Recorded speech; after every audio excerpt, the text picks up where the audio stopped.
This episode of RSR is brought to you by Isotope, Native Instruments, SAE Institute, Atom Audio, Spectra 1964, Grace Design, and Picker. These are tools that I use every day in my studio, from the Spectra 1964 STX 600 and Native Instruments Complete 15 to Isotope Ozone and RX, Atom Audio monitoring and headphones, and the central hub for my studio, the Grace Design M701 audio interface. Check out my studio profile on the Picker app on iPhone or Android and follow the sponsor links in the show notes. Grab my free mixing course at mixmasterbundle.com and remember to like this video and subscribe on YouTube because it's a great way to help support this show. Now, get ready to rock. If other people are going like, what's my first step? Like, don't be afraid to just like be in that space of like what first feels like nothingness, and then you start.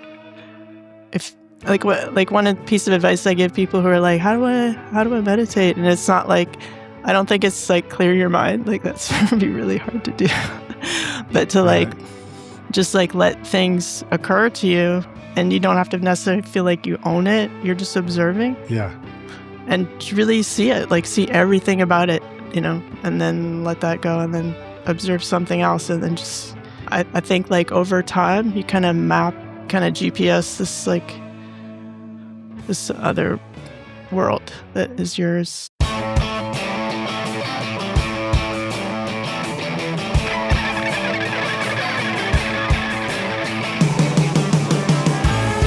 Welcome to Recording Studio Rockstars. I'm Lid Shaw, and this is the podcast created to help you become a rock star of the recording studio.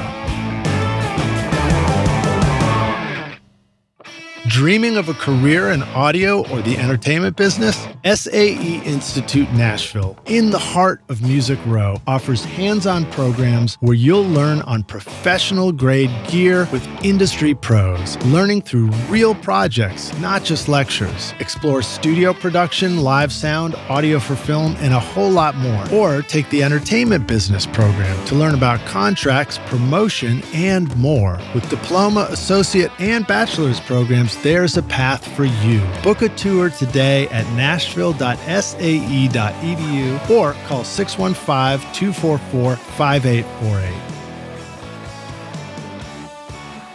Howdy, rock stars. It's your host, Lid Shaw. Welcome back to Recording Studio Rockstars, bringing you into the studio to learn from recording professionals so that you can make your best record ever and be a rock star of the studio yourself. My guest today is Laura Crapo, aka Laura Borealis, an American-born artist, filmmaker, songwriter, and healer based in Montreal. Raised in a creative family, her father a mathematician and art collector, and her mother a pianist and radio host. Laura grew up surrounded by art, music, and activism that shaped her creative path. She's earned her BFA from NSCAD and MFA from the Art Institute of Chicago, becoming active in the Halifax, Chicago, and Toronto music scenes of the 1990s as a songwriter, performer, and video director under the name Laura Borealis. She's released multiple albums on her label Snob Shop, that's a great name, and performed throughout Montreal, New York, Chicago, Halifax, and Toronto. In addition to music and filmmaking, Laura is a certified Reiki master who's been practicing since 2003, blending her artistic and spiritual work through writing, teaching, and her YouTube channel focused on healing, creativity, and human potential. Thank you to Lawrence Academy for the introduction. We both went to school together many years ago.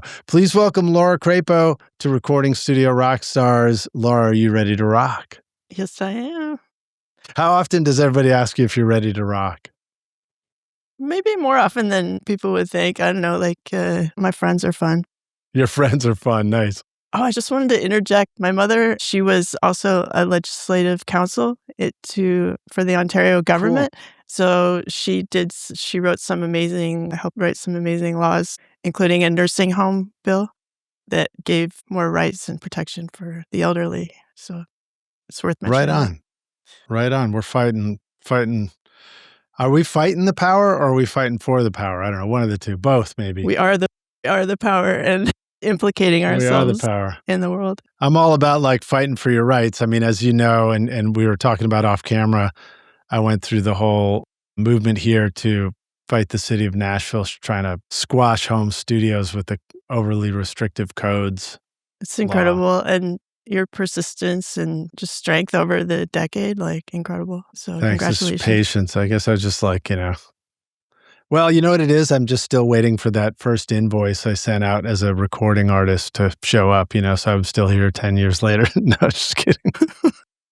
So let's rewind a little bit. I mean, tell me a little more in your own words about your story arc. So you and I went to school together at Lawrence Academy in Massachusetts back in the 80s. And I think we knew each other, but we didn't know each other very closely. Or maybe we did, but we went off and did different things. And so relearning about you is like fascinating to learn about all this stuff you did with music and film and so much cool stuff. So I'd love to hear some of your story from getting interested in the arts to landing where you are now. And you're still practicing it. You're still making music in your studio and doing a lot of cool things. Well, I think back at Lawrence, like I am friendly, but I keep to myself too. Like I love my alone time and my own thoughts and stuff. So I think people, like word got back to me at LA that like I was sort of mysterious because I wasn't always like, and I didn't like have like a crew, like I had some friends that were in dance class or this or that, or like in Mamo and, just big friendly people I saw in class and stuff. And then I dated Sam Hendricks, who was a year older, I mentioned to you earlier. And he brought me to like some amazing jazz shows. Like he took me to Miles Davis and cool. And we saw Ornette Coleman and Pat Metheny at the Berklee School of Music. And he was just... I did too. I was there for that show. Really? We were in the very back row. Were you further out? That's so wild. That was the Song X tour. Yeah. And that's funny. I guess it's a big place. And we were at the very back. I guess, yeah. We drove down and we had, I had my grandmother's conversion van and, we were rolling down the highway, probably doing things we weren't supposed to in the van. And it was a really fun show to go see though. Yeah. So he, and then after we broke up, like I continued to just go alone to any good jazz show in Paris or Toronto, wherever I was. So that was a cool part of LA. It's hard to describe my life arc. It's so varied, but I ended up we had a good art teacher, Anne Strawn, that was there one year, and she really helped me get from just doing like sloppy cartoon drawings of like Grace Jones or David Bowie to like looking like a person and like the landscape. And so I was like more interested in becoming an artist. Plus my dad was an art collector, so we grew up around like fantastic art. And then I asked one of the artists he collected, George Tooker, who lived in Vermont nearby to the school. I asked if I could come visit him and see what it's like to live and be an artist. And so he invited me there for 2 weeks. It was fascinating and really cool. Was that one of the Winterim things that we did? No, it was just my own, gumption or whatever. Like I'm not always super brave, but when it feels authentic, I'll just like get me in there. Right. And, I feel like I picked up on that watching your films and listening to your music and stuff. Okay. Well, you just like making music, making movies is a way to be outspoken, even if you're sort of, quiet at other times. I think.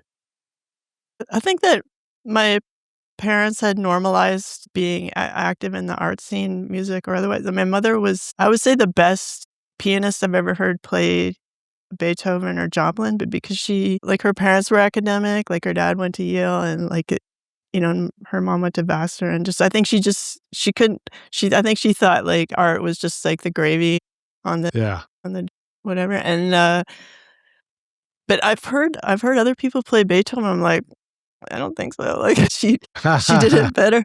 And I do have like a cassette recording of her playing, but I wish that I had sort of tricked her into like a professional recording, and even tricked her into like auditioning for the symphony, because I think she was so passionate about music and theater, and she talked a lot about how formative her seeing Peter Pan on Broadway when she was a kid, with Mary Martin, like was like really opened her up. So, and she was always like in the car, if the three of us kids were arguing, she'd just burst into song and we'd all sing along like songs from musicals and stuff. So Right on. just like Sound of Music is really like hardwired into me, for better or It's for a pretty worse. good one. It's a pretty good one. And so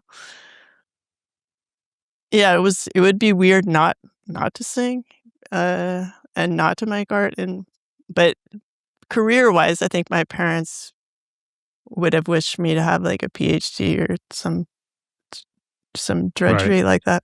Yeah. Academia drudgery. I love it. And then were you doing music when we were in high school? Not as much. Not like knowingly or self-aware.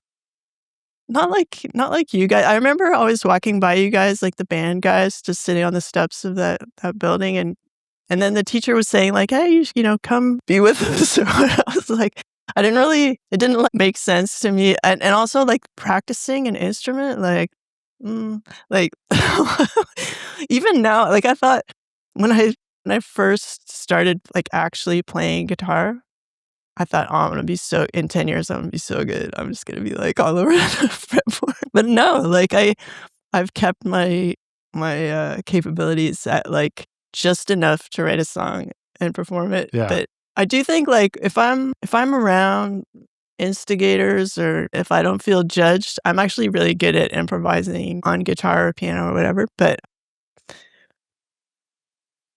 it's not something I pull out like all the time. But like I really respect people who are self-taught improvisers, like the Royal Trucks guitarist he just blew my mind when I saw him play it. And also Jason Lowenstein has like a really great like personal guitar style that I admire. So, and there's still time. Like I'm only nearing 60. I could become really good on guitar. Right. Yeah, that's what I see it. I mean, so let's live long. I feel like I'm just getting started with making music, Yeah,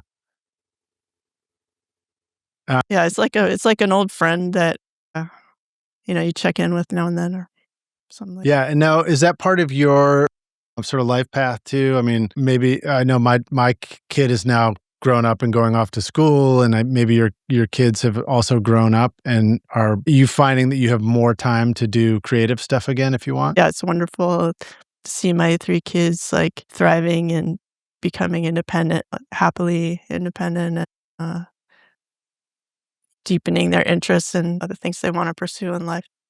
And are they also got interested in music and creative things, or different stuff?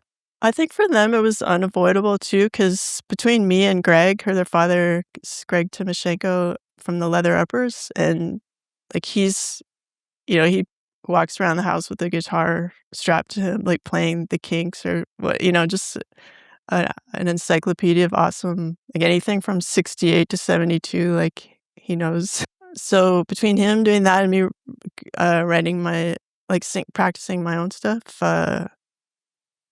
it'd be weird if they didn't have an interest in music. And so my eldest daughter, Sasha, she's now joined a band as a bass player, she told me, but she also is just like such a compelling, like, I don't know if I could compare it to like a fairy, but she has that kind of like earthy, magical, quiet, beautiful energy. And when she sings and plays guitar, like she plays guitar much better than I ever could. She hasn't really shared that on stage so much, but her friends know like she can do it. And I think like her playing bass in someone else's band is a good like entryway into her doing her own stuff.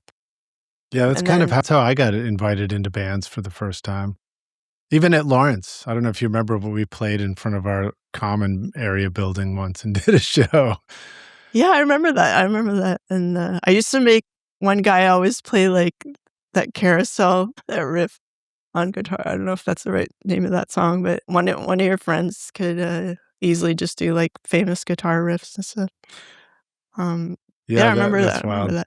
Well, it's funny because I think my brother must have had the video. He shared it with me. He had a video of us, or That's there was a awesome. video that, or no, it was our friend Rob Arnold who we were in school with, Yeah. whose band it was. I think he had the video and he brought it and shared it with me.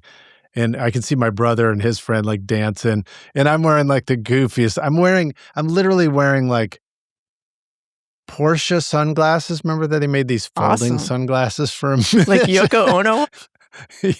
No, they weren't like really big. They were just Okay. like, yeah, but they might have been, and like, I don't know what kind of a very 80s t-shirt with my collar up because, that's what Michael J. Fox would have done. That's awesome. Bring it.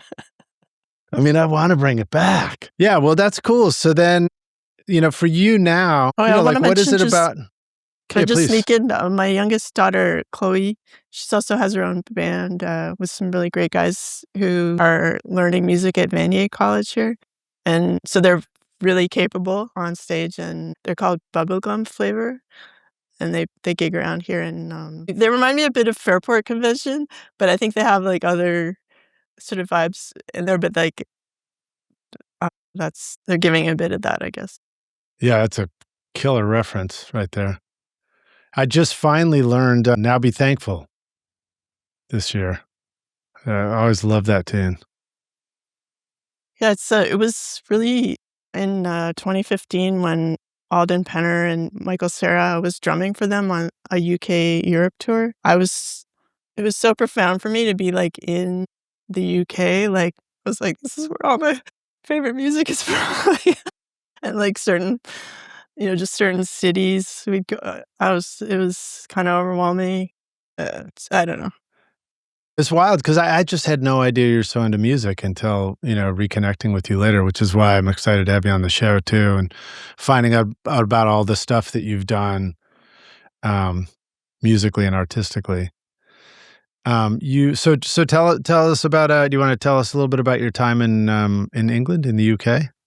Was it just sort of travels in your youth time?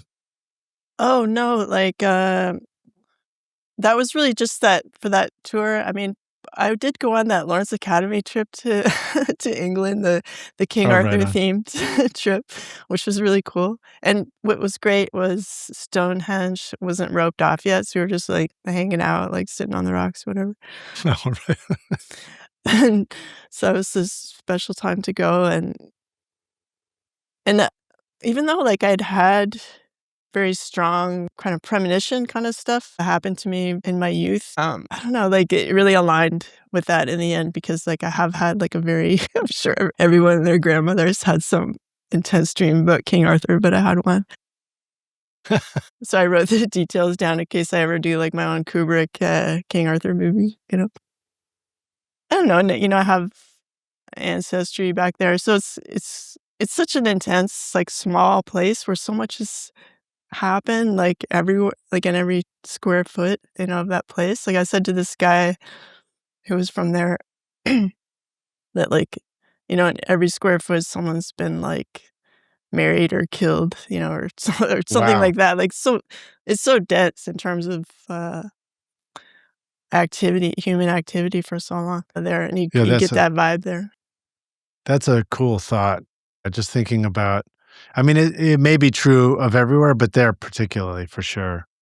I think I said fell in love rather than married. Like to be married in every single spot would be quite an achievement. People fall in love all the Right, time. that'd be a lot. Yeah, that's an interesting idea. I mean, even thinking about living in a house and just like the stories and the histories, whether that house had always been there, the stuff that was there beforehand. Do you feel like thoughts like that or the stories of a place become part of the music and the art you create in that space?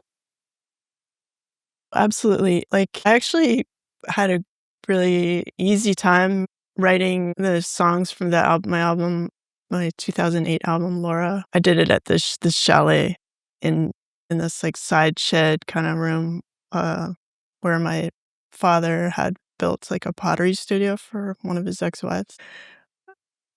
And just I don't know, I'm very like connected to nature. And because my childhood wasn't like that peaceful, we did have a cottage on Lake Huron, And so just anytime I could just kind of not be around people so much and interact with nature, like it was very supportive, I guess you could say. And so just feeling that freedom and like without the critique of people or like the status quo of like music, as people perceive it. So it was easy to make something outside of that for myself. And that I also did that sort of as a 40th birthday present to myself because nothing was really planned for it. I was like, I got to do something. And then I asked around. I knew I wanted to record it in a church, and I mentioned that to a ballet mom, and she's like, "Oh, well, I know a band who has a church studio. I can ask them." I was like, "Okay," and then it turned out to be that was Arcade Fire, and then they agreed to that after hearing a couple songs I did, and I was very fortunate to be able to record there with Mark Lawson for 2 weeks. So wow, what a that cool was the story. first time I ever had like really put in time into anything, and also for it to sound proper. Right.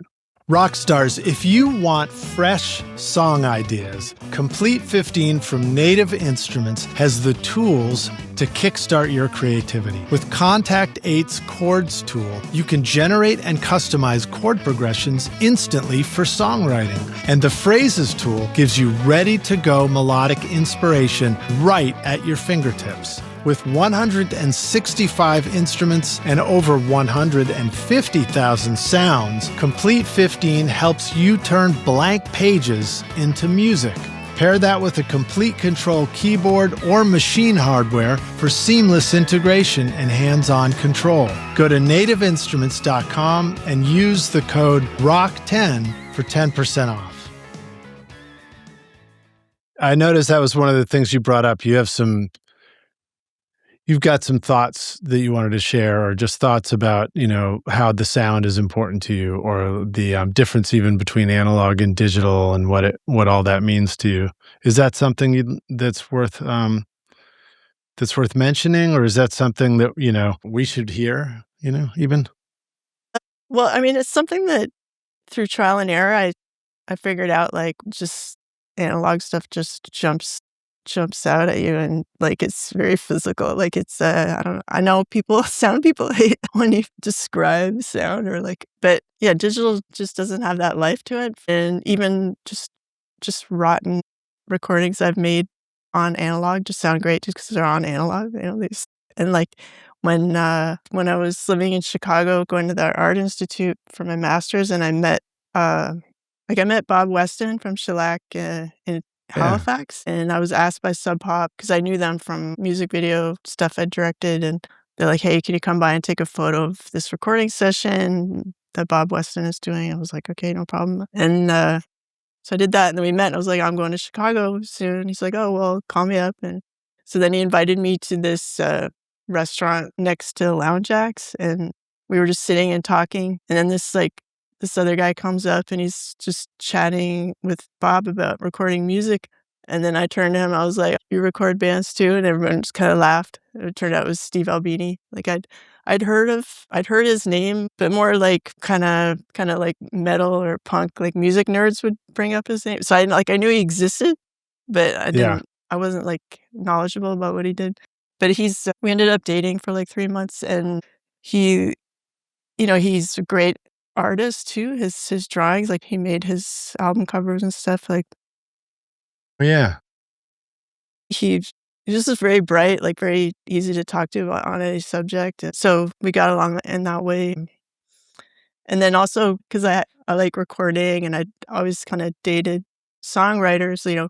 Pillow Talk was always like, replacement for this or that, or like it's kind of hard to. What a line! That's great. It's kind of hard to not date musicians or songwriters or home recordists, but at the same time, where has it gotten me today? So I don't know, I'm like open to non-musician partner, whatever. But That's funny. Well, of course you're recording yourself. So, I mean, I don't mean to jump around, but I'll just share thoughts as they come up. Like one of the thoughts I even had for you when you record yourself is, do you feel like a home studio? And it's not related to the fact that you just talked about mic placement and pillow talk, which was really funny. But I wrote this idea. It's like, do you see a home studio as more at home in a bedroom or a control room when you sort of create a place to write? Well, I mean, ideally, I think it's easier to have a setup, and then you can kind of fine tune your setup. But for whatever reason, I gave myself the luxury or the, self-respect of having like an actual dedicated space. Hmm. So I see the benefit in that, but I'm also very comfortable literally recording anywhere with anything and trying Yeah. to make the most of it. I think like when the urge to write comes on, it's like it's gotta happen, like no matter what. Yeah. And I think like Steve also said at some point that like whatever you record it on, whether it's a telephone or perfectly recorded, it's still your mother's voice. So I think like you get the message across. Meaning like if you were hearing from your mother, it doesn't matter how you're hearing it, or no? Am I Like misunderstanding that? yeah, like it's still the profound effect of like let's say you get along with your mother, like and That's a hearing good her start, right? voice is still just as profound, whether it's like a scratchy old phone from our youth or hearing her speak like in person or however, it's still your Yeah, mother's yeah, voice. indeed. Yeah, I mean, I agree. I've had a lot of people talk about, what's the best mic to record with, and the answer is like it's the one that's there right now when it's time to get the performance. And then having said that, like that can be a good guide track, and then you go in like hopefully if you have the means to go in with somebody's like $20,000 mic for 2 hours in their studio just to get that. I think it's good if you can at least have one instrument, whether it's guitar or vocals, having that good Yeah, quality, because it just there's something about, like there's a reason why people labor to make, like, perfect microphones or a variety of perfect microphones, and it's like, yeah. you gotta respect that. But And do you feel like there's a lot of parallels to filmmaking and art too? I mean, I feel like in art, perhaps the sketch before the labored over painting is part of the process, and perhaps in filmmaking, there's a version of that too, where it's like you've got the study shot, and then you go do the more involved shoots. I mean, I think, like, for me, I've, like, befriended chaos. Like, I embrace the awkward beginning of Yeah, something, and that I don't even know what am I even doing? Like, I don't with my last movie I made, All She Wants To, like, I had my Canon D or whatever it's called, and that does, like, a really nice kind of film-like quality, and it's good with reds and stuff, so it gives this sort of Kodak feel, and just, like, whoever I encountered just in life, I was like, "Hey, do you mind just, like, acting out this scene with me?" And, like, that's great. and then I'd make them hold the camera, do the reverse shot, and actually, sorry, my brain doesn't work well with the headphones on, Tom I know from the high feeling, by the school. way. Tom Voracek, right? You remember him Yeah. from high school? So, Uh-huh. I happened to be in New York. I think I just went 'cause I didn't have any New Year's plans, so I was just like, I'm just gonna have a good New Year's. I'm gonna go down by myself and just, like, whatever. So, uh, and then because of Facebook or whatever, like, maybe I knew he was there at the time, so I was like, "Hey, do you wanna just meet for say hi?" And then when we did that, I was like, "Hey, do you mind acting out this scene?" So in my hotel room, we had this hilarious scene where I was just, like, pretending he was one of triplets, and I was sort of dating all of them and being very blasé about it and, like, ruminating about stuff, which was what was crazy is that same scene and he was great, by the way, like, Tom, like, thank you, and, but what's crazy is I was years the next year or, like, not long after, I was watching Netflix and just watching like basically anything. And then I saw my scene like to a T, like me leaning back and like being like it was physically and what I was saying like identical in this movie with Jessica Lange about her visit to Portugal. And I was just like, what? Because I had taken that film to LA to screen and give a workshop. So like it was like a full house. So like people saw it. So whether people in LA like to forage for ideas and stuff, like somehow that scene with Tom ended up like in another movie. And Wow. Yeah, I of suppose course, anything's possible. Like when you share your work, could get heard or viewed by somebody. I mean, that's happened a lot. I don't know if I don't know like legally if I can name names of other bands that have taken from my work, but like part of my reluctance to put stuff out right now is like I don't want that to keep happening. Like, I'd rather do something where people knew I existed, so it's less easy for people just to be like, "Ooh, I'll take that," like. Why does it bother you if people take, if people take from art to create art? Well, I'm not like earning money from it, so it's if if they are, for instance, and they're maybe then they're also not doing as good a job as I did with the material. Right, right. It's just like it doesn't feel good and it's unfriendly at the very least, and so and illegal. So like for instance, there's a song that has the lyrics like "Snow on the Beach," and it's like I was doing snow on the beach in you know 2007 when I recorded that California song. So it's just like I think there's just some people out there like trolling for doing whatever that's called when you drag the bottom of the ocean for ideas or whatever. And it hurts the environment, but they're doing it anyway. So I don't know, like. Right. Perhaps. I don't know. I mean, it's an interesting thing though. I mean, because as an artist yourself, how do you approach that? How do you, because I mean, obviously you're influenced by everything around you to create, but do you have a way that feels right to you to acknowledge in your own creative process? Like, Like to acknowledge your influences? I mean, I think like copying lyrics or copying a melody or copying like a full concept of a song is not like just living life and being influenced by life. It's like literally copying. So I think because I'm so bad at guitar and stuff, like I can't be like when I was living in Halifax, I was dating Chris Murphy from Sloan. Like he's just like a Spotify. Like you just play like various songs, just He had just them knows it all. locked in.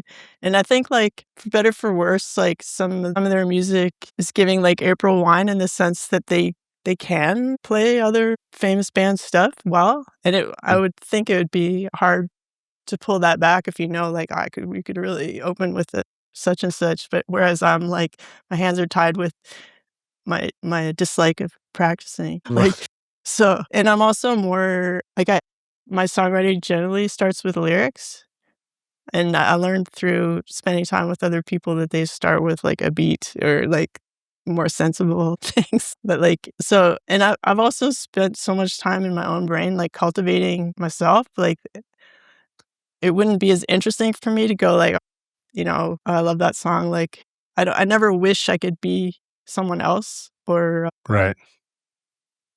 um, so, but there are times when I resonate a lot with some bands. I'm like, I know that really touches my heart or like, but I think like seeing Ornette Coleman or Miles Davis play live and listening to the Kinks, if if it just feels right or like a lot of R&B or some gospel stuff, like it's more like the connection is more on a spiritual level for me, just resonating with like where my heart is or something rather than like this style. I think if I Yeah. were really trying to copy someone, it's like karaoke or something like, which is also fun, but I'm more kind of obsessed with authenticity. Rock stars, if you want your mixes and masters to translate everywhere, Isotope Ozone 12 gives you the tools to finish with confidence. The new bass control helps you see and balance your low end and punch. Unlimiter brings back life to overcompressed tracks, and Stem EQ lets you rebalance vocals, drums, or bass using only the stereo mix file. And when it's time to get loud, Ozone's new IRC Maximizer gives powerful, clean masters without distortion. Go to isotope.com and use the code ROCK10 for 10% off. Right. So you'd be more likely to borrow from the emotion of something and the feeling of something rather than want to quote, musical style from it specifically. Yeah, no, I'm not really like a borrower, you know? My main, like, my three-prong plug, my main plug is like Mhm. spiritually plugged in to like, Yeah, I wanted to ask you about that too.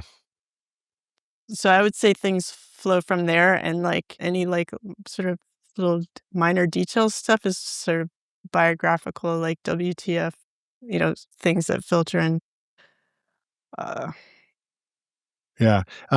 So you're a certified Reiki and practitioner. Was it instructor or practitioner? But I know that you have gotten really involved in the whole, what's the word? Art of healing, right? I guess that's the way to say it. And so I was curious if you wanted to share some of that, what that has been or means to you, and ways that you feel like that pairs up with your artistic interests. well, I mean, I think spirit like is creative in essence, and loving and like kind of endless, and kind of this fractal, beautiful, like how nature hangs together. Everything's unique. Like no two Yeah, things are alike, but it's it holds together and it communicates. Like and um, I don't know if I can ever give a straight answer, but I'll answer you as best I can. But sure. like like Reiki was an interesting kind of school aspect to what I was already experiencing in life. Like, I remember I had these moments, when I was 8, I had this intense, all night, like, waking dream, nightmare, whatever it was. Like, it felt very real.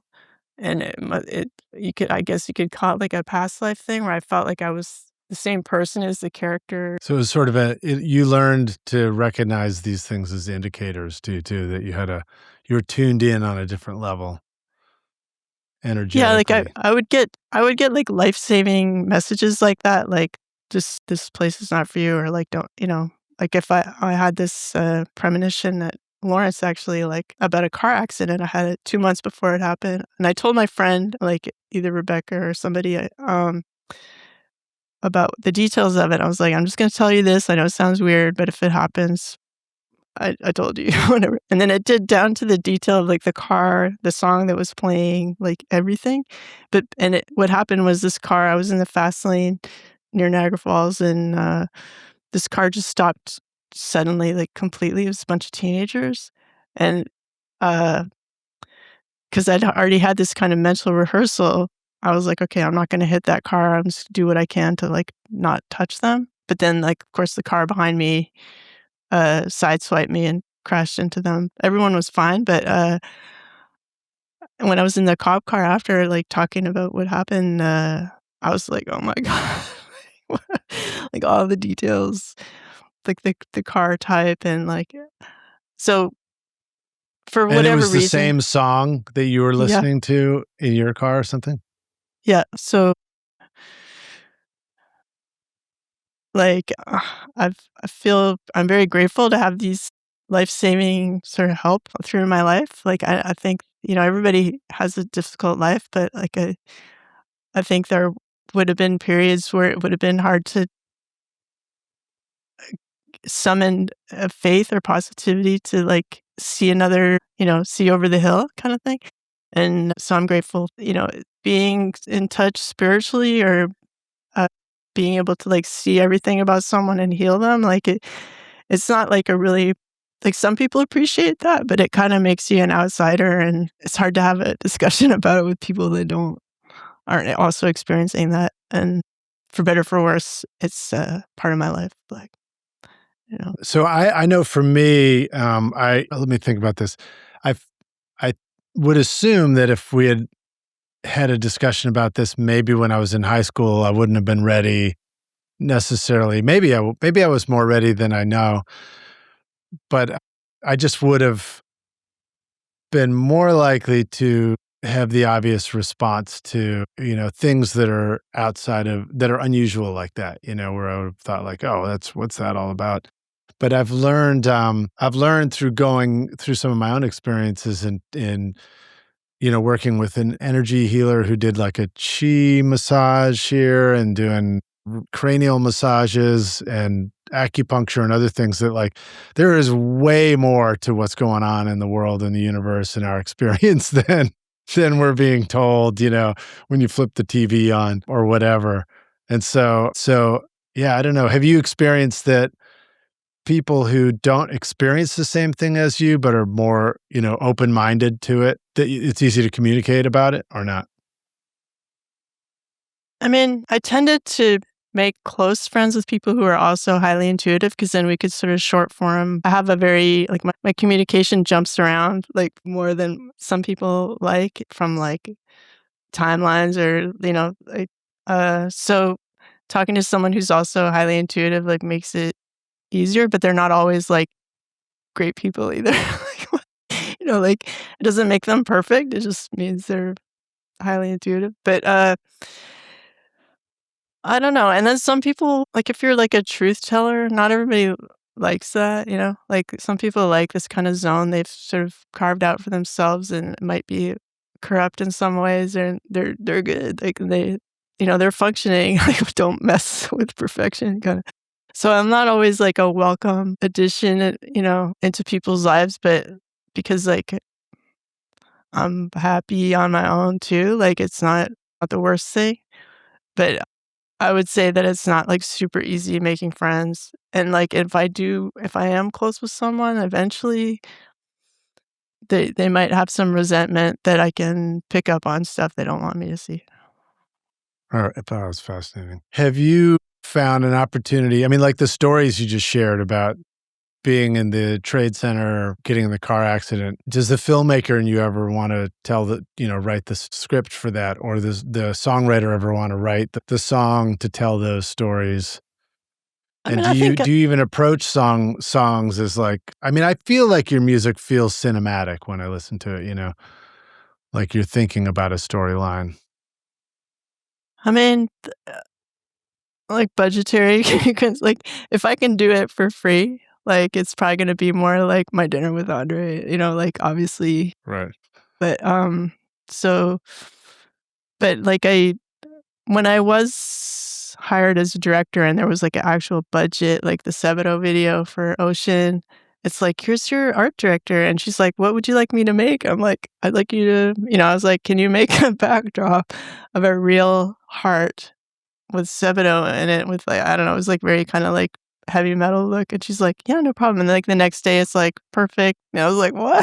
Like, what? So it's like, it was like, not only was I like a fan of Sebadoh, who I felt like they opened the door to like, you could make music too. Like it's like it's homemade, and like, cause I didn't really like, I had an older sibling, but she was really into reading. And the only other music playing in the house was like like my mom playing classical, or she also liked some folk music. So I was really living under a rock. And when I went to NASCAD, like an intuitive friend of mine a year earlier had told me, she's like, I think you should be a radio host. I'm like, I was so shy. I was like, I can't imagine that. But in the back of my mind, I was like, I know she's right. So then when the situation came up, like someone came into our art class, and she's like, we need like an art kind of audio show. I was like, who wants to do it? And I kind of sheepishly raised my hand because I knew like I have to. That's And great. then I ended up learning about all this independent music through that. And that really like, and then to actually not only meet Sebadoh, but work for them and do something extremely fun, like was crazy. Like, so I think there is some kind of, I do think that like, the universe waves like a carrot and it's up to you to follow it faithfully and forget what anybody says about your lack of, your unwelcomeness in that situation. Whatever. So Yeah. like, and even Lou Barlow, like he played a show in Ottawa recently, and a friend of mine told me that he mentioned having met my daughter in the Montreal show and like how fun it was to make that video. And I was like, I still can't believe it happened. This is so awesome. But like, That's really cool. I forget what your original question was. Well, I mean, I feel like you're describing partly you're describing the process of stepping into our fear, which is great. Because, while this show is about it's about the studio, it's about making records in the studio, it's also like a great passion of mine, and I think a lot of our audience to want to be writing and recording a song and, like finding their voice and putting their music out there, and whether we're that person who wants to step up to the mic or just the person who wants to make a great sounding record, it's still like a way to express your voice. I mean, you don't sing much when you direct a movie necessarily, but it's all about expression. And so like that being willing to step into your fear. And as my friend Matt Boudreau pointed out to me one day, he was like, dude, when opportunity knocks, it's not always at the most convenient time, It's like your point. Yeah, like I've told my kids before, like your best day can be when you run out in a rush and you have like mustard stain on your sweatshirt, like, and you'll be out all day meeting everybody. Like that's the day that the cool things are gonna happen. Yeah. That's great. What were you having mustard on? I like mustard. Are you ready to launch your career in the audio or entertainment business? SAE Institute Nashville, right here in the heart of Music Row, offers hands-on programs to prepare you for the industry. From studio production and live sound to audio for film and a whole lot more. You'll learn by doing, working with professional-grade gear alongside experienced industry pros. If you're more into the business side of entertainment, SAE's Entertainment Business Program teaches essential basics like contracts and promotion to help you navigate the industry. With diploma, associate, or bachelor's degrees, there's a path for everyone. Plus, Career Services supports graduates as they take the next step. Want to see it for yourself? Immerse yourself in Nashville's exciting music scene and book a tour today at nashville.sae.edu or call 615-244-5848. Howdy, rock stars. We're back now for the jam session, aka the second half of the show. My guest today is Laura Crapo, aka Laura Borealis, joining us from Montreal, way up north, way up above where I am in Nashville. Laura, are you ready to rock? Yes, I am. Ready to jam, that's what I say. Yeah, so continue, please, if you have more thoughts on what we were just talking about.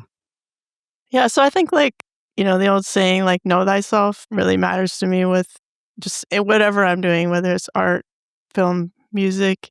It's like, don't be afraid to just be in that dark cave of whatever is your life and like throw the flashlight on max and just look around, and make that space like fun again and approachable and because there's not everything is like outside of yourself, and you can't just, I don't know, like I think in terms of creating, like there's so much in just starting with yourself. And if other people are going like, what's my first step? Like, don't be afraid to just like be in that space of like what first feels like nothingness. And then, you start. One piece of advice I give people who are like, how do I meditate? And it's not like, I don't think it's like clear your mind. Like that's going to be really hard to do, but to like things occur to you and you don't have to necessarily feel like you own it. You're just observing. Yeah. And really see it, like see everything about it, and then let that go and then observe something else. And then just, I think like over time, you kind of map, it kind of GPS this other world that is yours. But you have to spend that time Google Mapsing it, like going around chronicling all of that. That's just what I wanted to mention at the end of that other. Yeah. It's kind of like the converse of that is sort of like the more we busy ourselves up with stuff that we're doing, just busy, busy, busy, the less in touch we are with our true knowing thyself, I guess.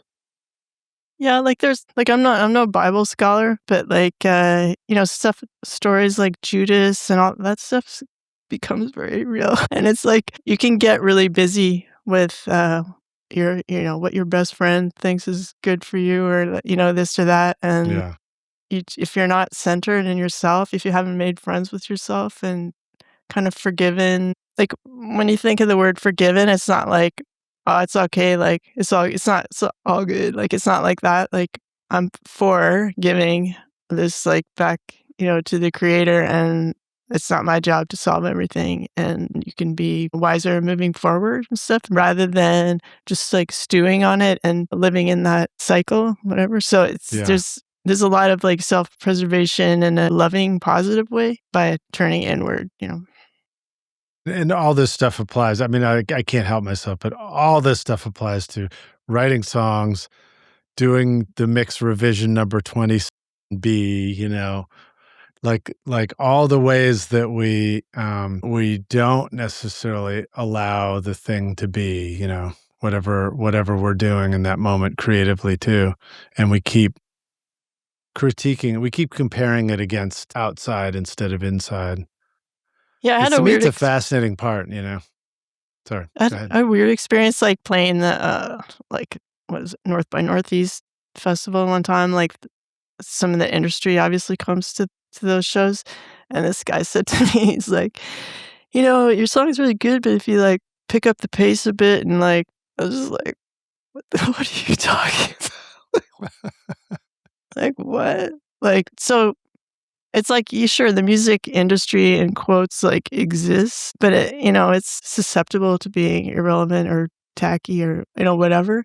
And at the end of the day, you have yourself to blame for being inauthentic, or you just got to fight for your little corner of the world, I think, and enjoy it. I mean, sure, there's the Liberace's and stuff out there who just want to put on a beautiful show for people. There's Mhm. a million and one ways to be a musician.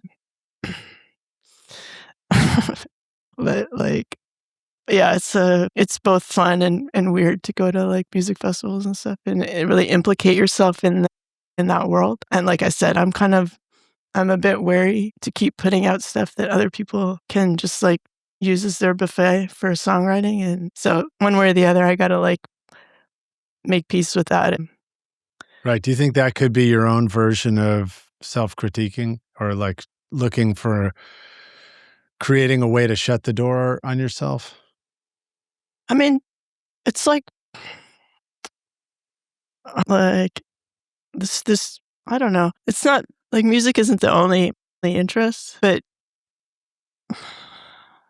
it's when people are taking from my stuff and making money from it and making a career and stuff from the pieces of things that they've found from others, it's okay, well, people can make a living at it. So it's and I like playing live, and it was really fun playing consecutive dates with Alden and Michael on their tour and stuff.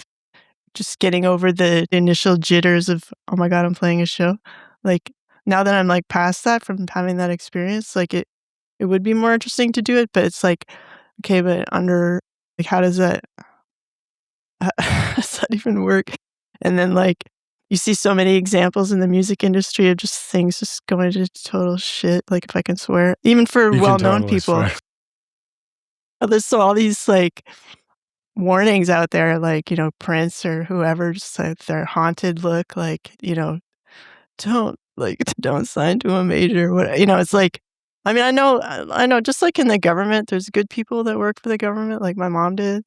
She meant well. She's not some part of the fraternal order or whatever. It's there are good people. There are good people in the music industry, but it's like, but it also, there's some really bad qualities to it. So it's that area is a bit mysterious to me. But now that my kids are grown and I could be out and about playing, like, I am interested to do it, but like, I don't know. I don't know if it's just going to be like my own little tiny desk, like, hi, or I don't know how it's going to manifest. Well, I mean, I feel like, I mean, at this point in my journey is I'm dying to play more music, but I don't feel driven by it as a business pursuit, which is,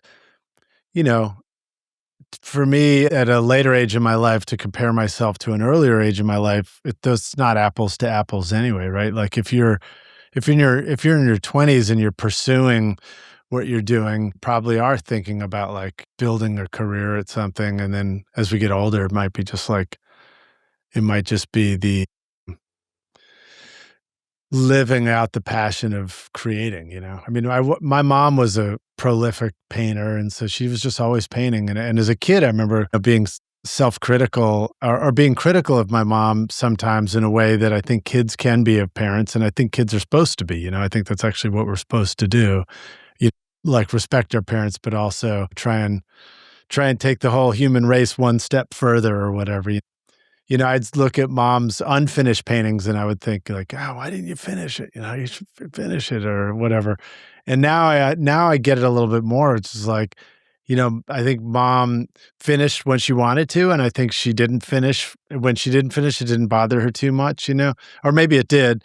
But it's like that understanding that art and music and painting and photography, filmmaking, creation is all, it's like a part of this process, it's like you just live through the process. And if we reach, the destination isn't nearly as important as the journey itself. I mean, that's what they were teaching me in architecture school even, Well, that's cool you did that. But I think it is worthwhile to finish something. And even if, like, as I've forced myself to just decide, okay, that's my last edit of this movie. Like, I'm just going to, like, stop obsessing over it. Like and like, there's plenty of flawed movies that I love, like the majority of the films that I deeply love are not, like, imperfect or not polished. So there is something to finally taking your rock and throwing it in the pond and letting it ripple and affect other people. Yeah. So nice metaphor. You got a lot of good metaphors, actually. I don't know, like, I'm glad you appreciate it. Not everybody's like, into that kind of stuff. But is it harder to finish a song or a movie? A movie. I mean, depending on the length, right? Especially the ones I do. Like the first one I did, I scripted out and we said the lines that were on the page, and And that was all she wants. The first one. And I had a friend, like, because I knew Sloan in Halifax, and Andrew, the drummer, was dating Fiona, who was studying acting. Great sounding band.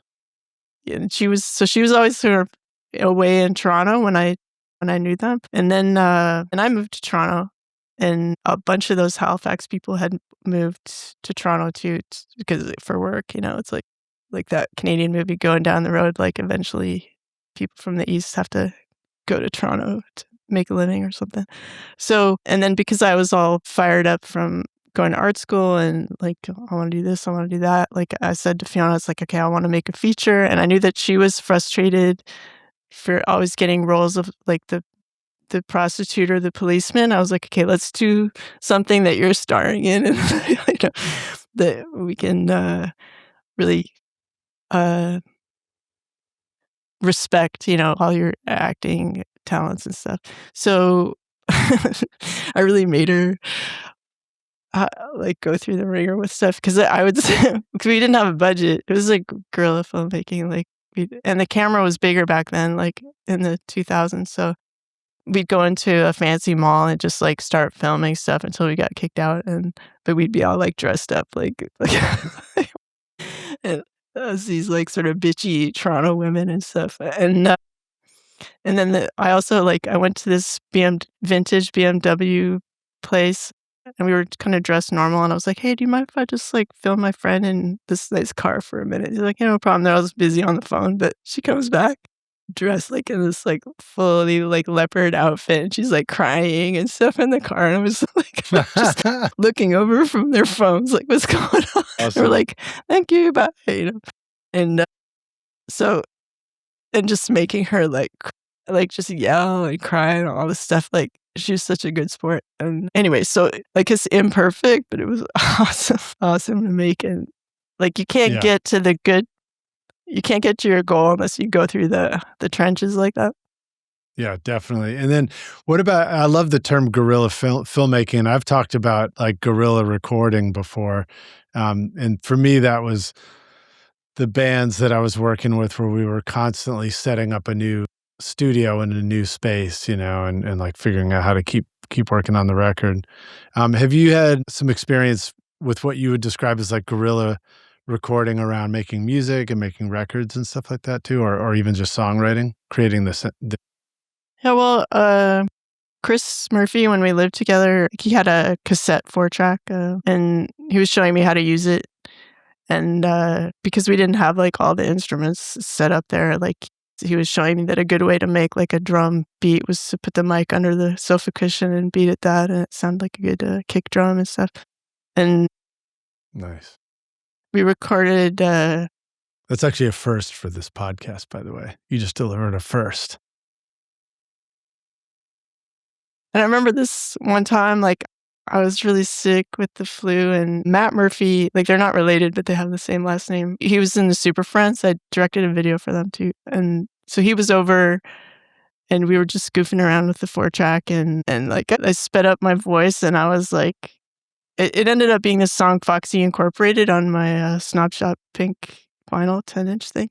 Mm-hmm. And I was like obsessed with cars and stuff, because my dad kind of forcibly taught me how to drive, like, since I could reach the pedals. He's very like a very free spirit, to put it lightly. So like when he just wanted to get out of the house, and like, 'cause if the busyness of having all 3 kids was too much or whatever, he would just take me out to teach me stick shift, like in St. John's, Newfoundland, or like in the country in Quebec, like challenging terrain stuff. But I was so happy to spend time with him, because at the time, like, he had moved away, that I was like, sure, I'll do it, whatever. And then so by virtue of having like grown up, like driving on the highway at like 11 or whatever, like when he'd pull over on the highway and say like, you drive, I'm tired.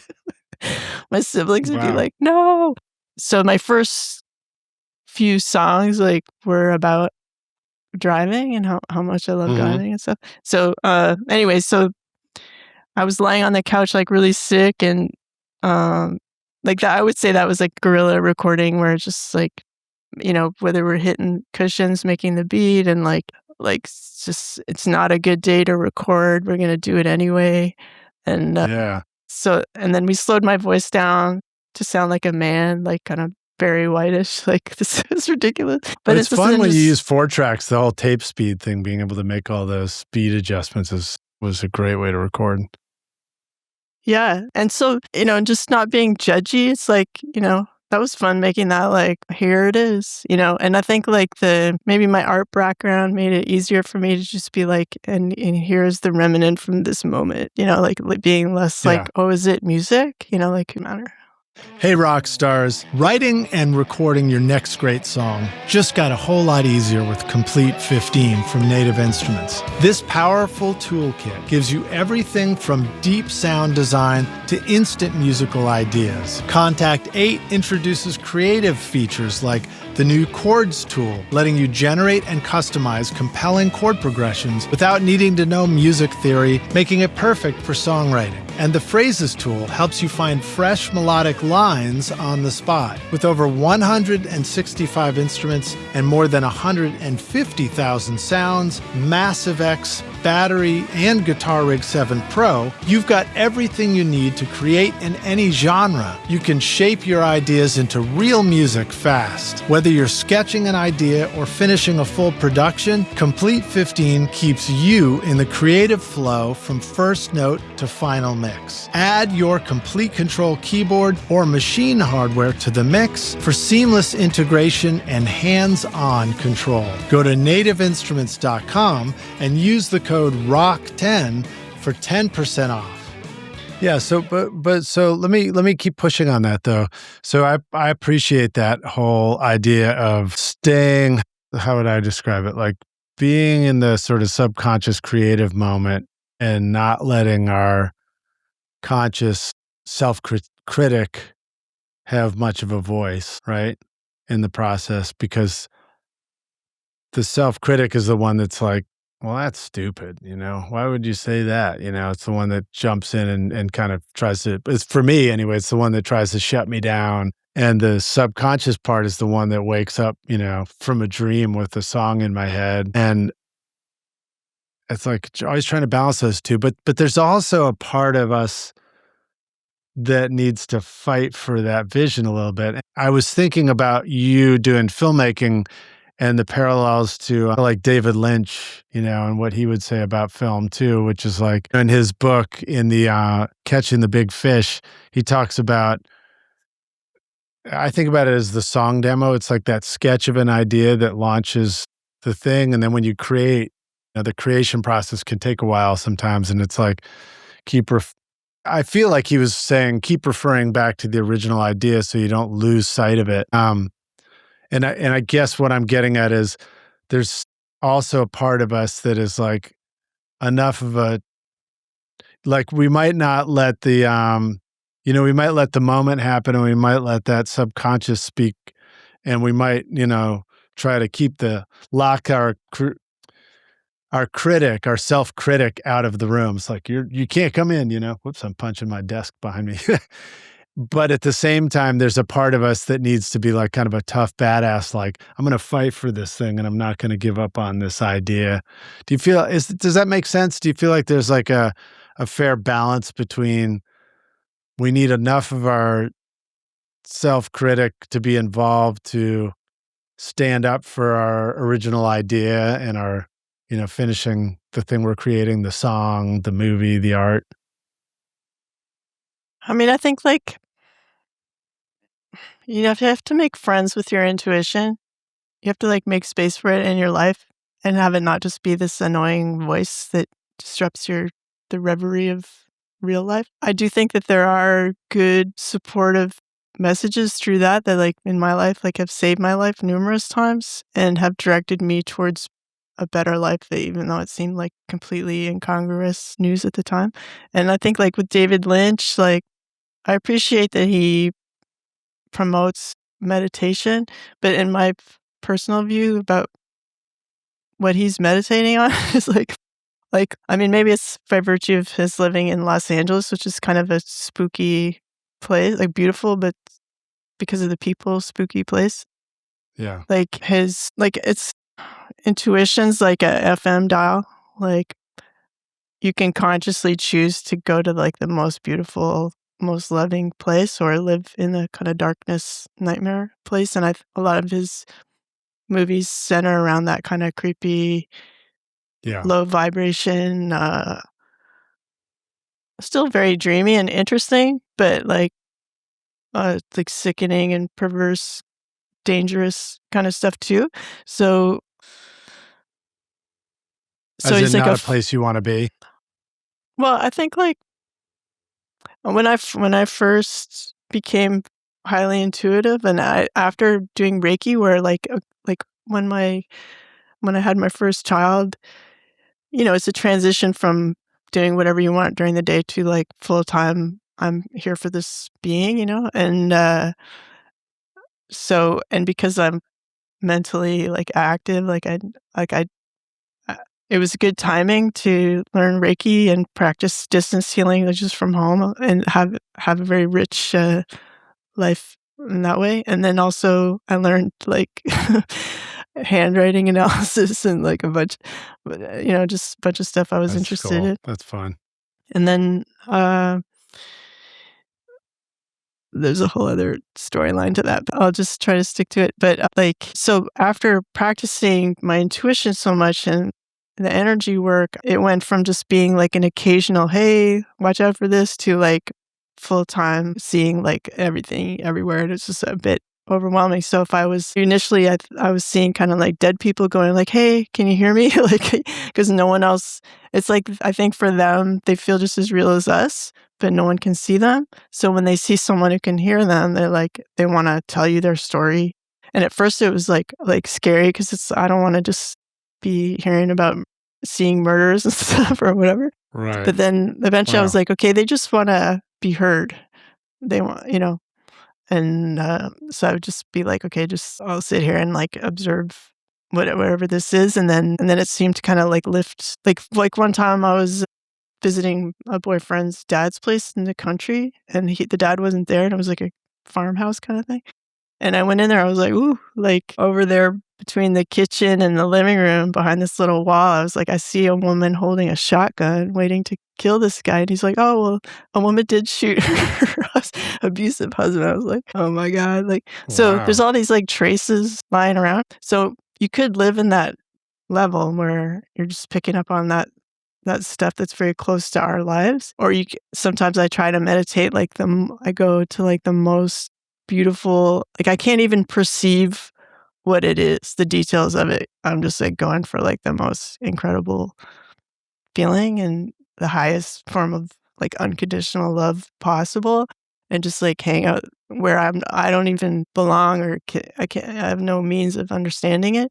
And I find that that's where I feel I get the most like peace from. And then the stuff I end up picking up about people or clients is like a better information. It's not like he said, she said. It's like the overview of like how things could really work out for you, and creating like peace. So that's just something I chose to do, rather than like you could mine the information of your nightmares and things like that David Lynch does, or not. Yeah. And I feel like there's a choice in that in music too, in creating songs and music. It's like we can, write from, I mean, I guess the larger question is, what do we write about? What do we write about? I mean, do we write about how pissed off we are about things? Do we write about um, the celebration that we feel around something? Do we write about the fascination with the moment and people and, things people say and events that we see? I mean, you've described a lot of things that could be turned into a story of a song, whether it's the intuitive experiences and seeing events, seeing people, getting feelings. But, you might also be faced with the question of like, well, do I want to write about that, or do I want to write about this? And what does it mean? And so what about for you? Like, how do you know what to write about when you're writing a song or writing a film? I mean, And I are think you doing artwork as well too now, just like painting and drawings and things like that too? like I want to, in terms of artwork, my favorite art is Russian religious icon painting. Like anything pre-Renaissance, I like. Like as soon as stuff starts looking real, I'm like, okay, bye. Give me those, like long Give me that fingers old time religion. Yeah. And also like people, when I went through art school, there was this big backlash on like life, like being able to paint people, or like portraiture or painting at all. Like they're like painting is dead. It was just like a real like psyop kind of like I had to keep switching schools to find like the classes I wanted, out of it. But I did have a good formation at Lawrence Academy with Anne Strong. That was a great teacher. And then I went to Queen's University they had a very rigorous training for drawing and painting, like old school style. So I have that in my pocket. So I'm really fascinated by portraiture, and like people say what you want, whatever. But like it is something that interests me. And I think if I had a little setup for painting, I would go deep into that stuff. When I'm just like goofing around, I tend to these days draw more like kind of spiritual stuff, and maybe it's just because that's where I spend time. And I think like with songwriting, like one example would be like why would you choose to write a song about this or that? Or like we were visiting Big Sur, and I think it was this restaurant, but I think it used to be Orson Welles' old house, and it's just the beauty of the area was incredible. So like I was basically listing the things I was experiencing about California, and just but it just felt like a song, because you're Yeah. like, like for me, what would take it from either a written story to a song is that like you're kind of like a like the like mermaids or something, like a muse, like you there's something about it that makes you want to call out and express it with your voice, because you're replying to the beauty or the emotional situation there's something about it that is sung. I don't know if that makes any sense. Because Yeah. I do like writing and just leaving it as writing. But Yeah, that must be I mean, maybe that's a unique challenge if you're creating in so many different mediums, which is another one of the topics that you had mentioned is this concept of the medium as the message. Which one do you use to create? I mean, do you write a song about it? Do you sing about it? Do you paint or write, prose about it? Do you make a film? Do you do all of them, like I would just say the things that I choose to make songs out of are more associated with emotions. And emotions are so physical. Like they touch your heart or make you cry, or like it's and it's also kind of fluid, so it makes more sense in a song. I mean, I know Yeah, people. I love the feeling of singing and playing music. There's something about the experience when I finish recording in the studio with my band. Afterwards, I feel like really rejuvenated and uplifted. Also, I can feel like really exhausted and like just going to sleep. I guess it depends on the session, but But it's like it's a very uplifting feeling. yeah, and then it's like a satisfied sleep. Yeah. And I was thinking about that too. Like these days seem like life has just knocked them out like in an unpleasant way. It's like they're like ideally, if we didn't have the structures of like work and school, they'd spend a lot of time like just out in the woods or little Right. adventures, wrestling with your friends and going for a swim or whatever. And the things that you just hardwired to want to do. Yeah. It's just like this very stifling life that same energy still exists in them, and that it can be turned into something negative. I think like the more people can connect with themselves and like embrace like their nature or whatever, Yeah. and make force society so like a change in a better way would be good.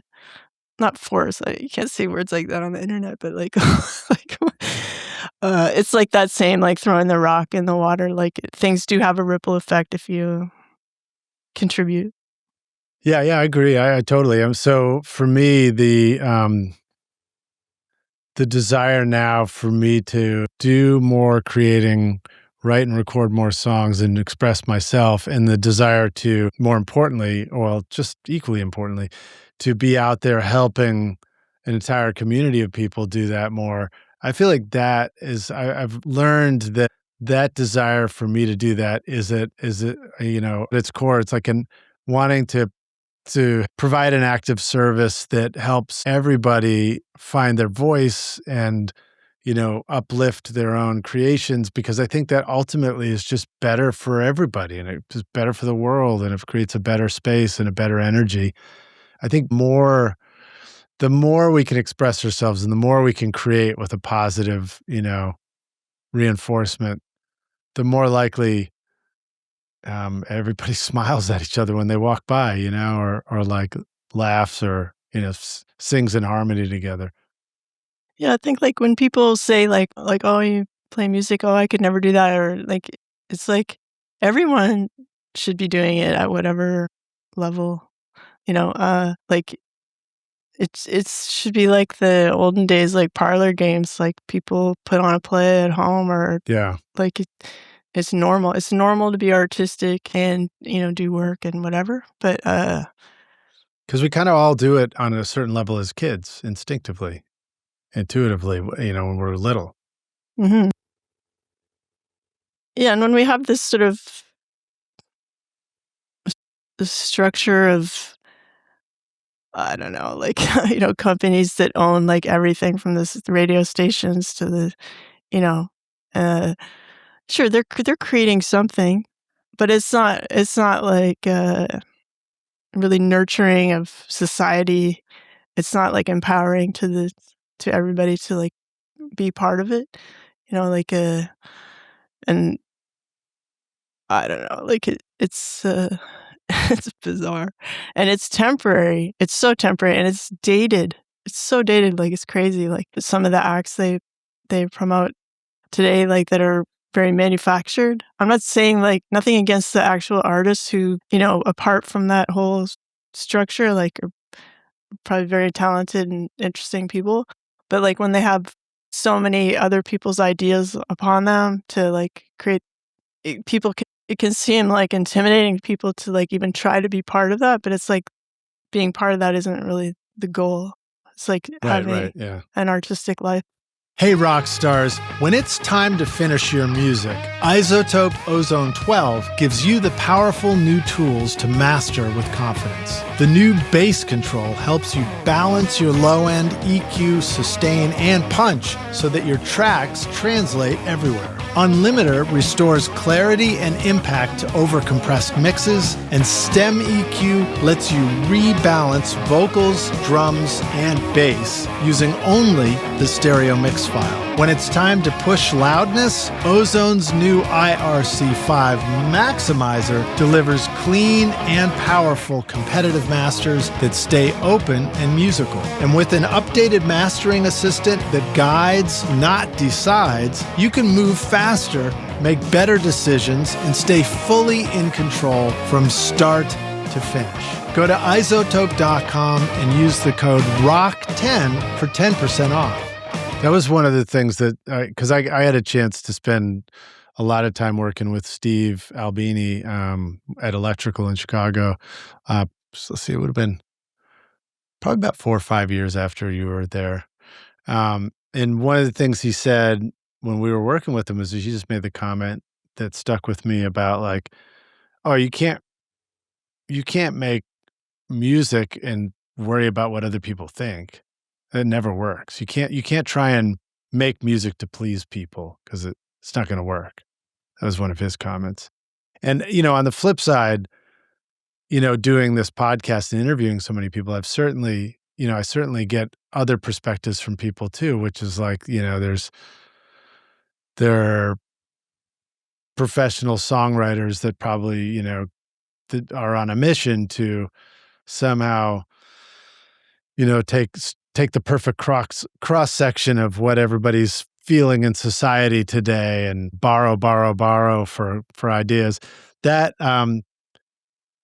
that kind of, I guess, on the level of trying to solve a puzzle, that stuff can be fascinating to me in the context of creation, but it's not fascinating to me as a pursuit in the same way that figuring out, I want to take a cross section of the world around me, like I just want to like a snapshot of, it's like didn't you do was it a film or was it a photography where you're taking a lot of pictures of your friends at one point? I feel like you were talking about that in an interview. You're trying to like get their stories. There was something you said that reminded me of somebody we knew in college who did a book where it was just all pictures of all the people she knew. And it was sort of like a early idea in the late 80s. I mean, I've certainly, perhaps when I was in Halifax, I would have done something like that. But I did, when I first moved to Montreal, did a bunch of interviews with bands. Yeah. Yeah, I've gone through phases of interest, like portraiture, because people Yeah. change and scatter like so quickly. Like even my first movie, All She Wants, like even on the basis of just like an album from that time, like all the people I knew back then. Like it's crazy. Like some people have died since then. Like it's I feel very fortunate to be in my late 50s because a lot of people I know haven't made it this far. It's crazy. Yeah. So portraiture is important in that way. Like even like my dinner with Andre. That's a great word you're using, portraiture. That really describes what I was trying to say there, because portraiture is just that concept of capturing the image of the people all around us, right? Or I guess it's not always image. Is portraiture sometimes used in the context of, descriptive writing as well? I would think so. Yeah, it's interesting about Steve too. Like his part of the reason why I didn't choose to keep dating him was he was adamant he didn't want to have children and stuff. Yet he was so nurturing to so many adults. It was like he didn't lack that nurturing quality. It's just an interesting life choice. But I was adamant I'm going to have at least 3. In my mind, I was going to have 4 kids. So at least I made it to 3. Nicely done. It's while he, certainly learned a lot with working with people and making his own music and all that. It's his style, like his recording, everything is very describes him well, like what the choices he made and stuff, the unusual choices he made and stuff. Yeah.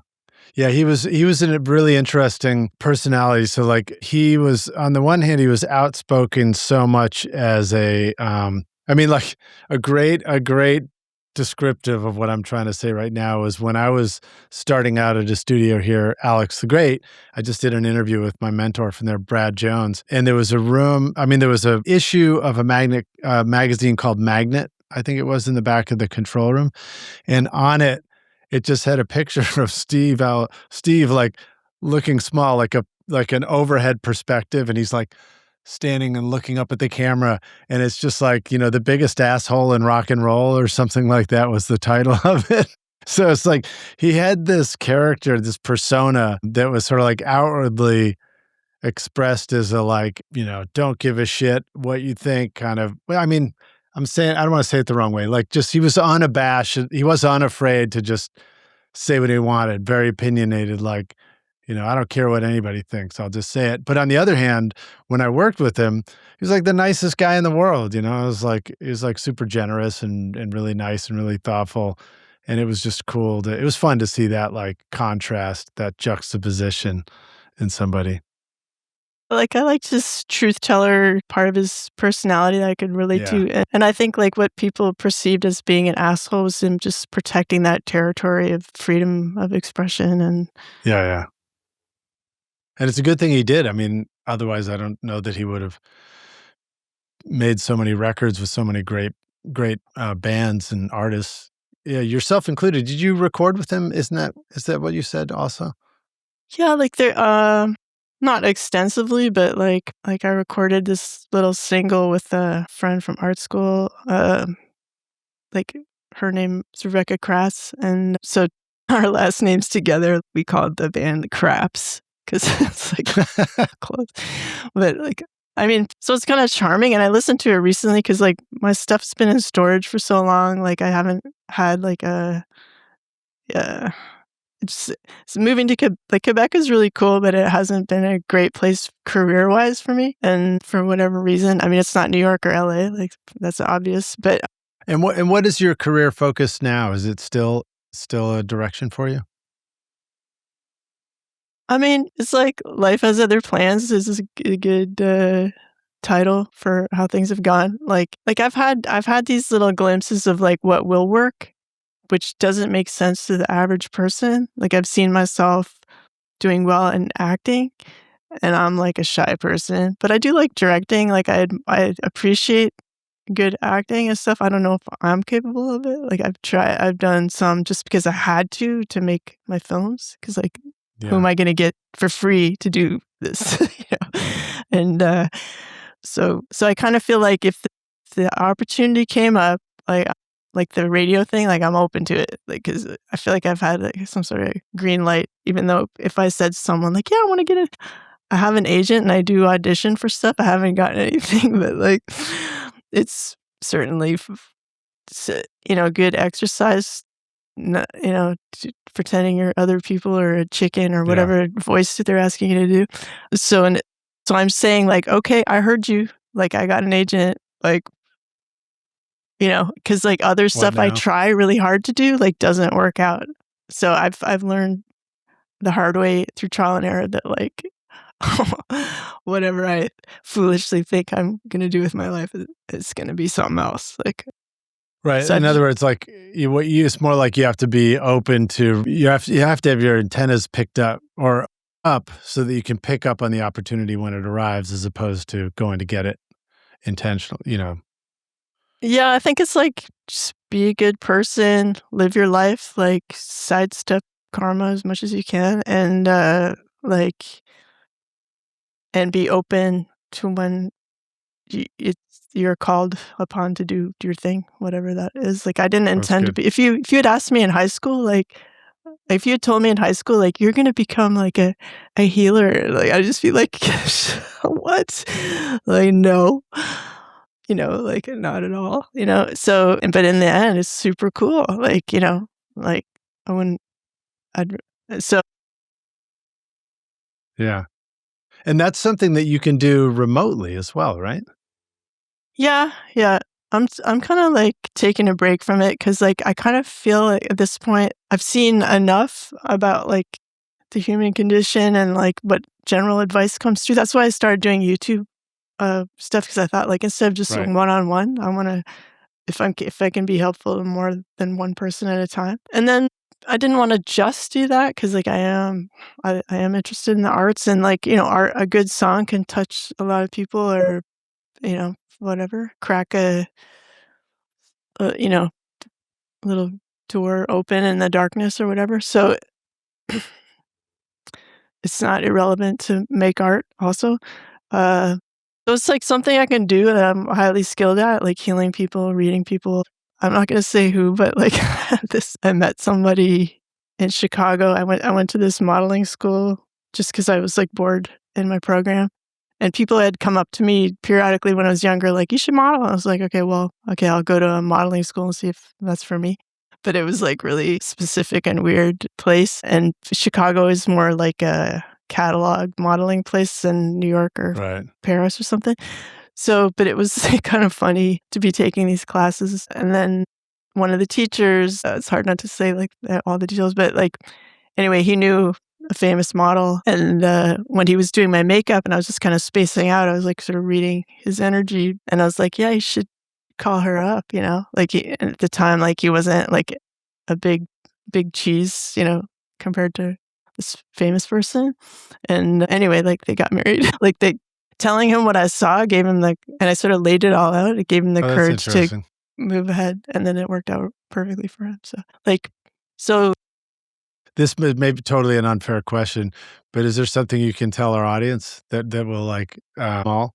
One thing I get is like, I don't know if your audience eats too many carbs, but there's something about like fruit. Oh, about fruit. Yeah, like having more fresh fruit in their diet.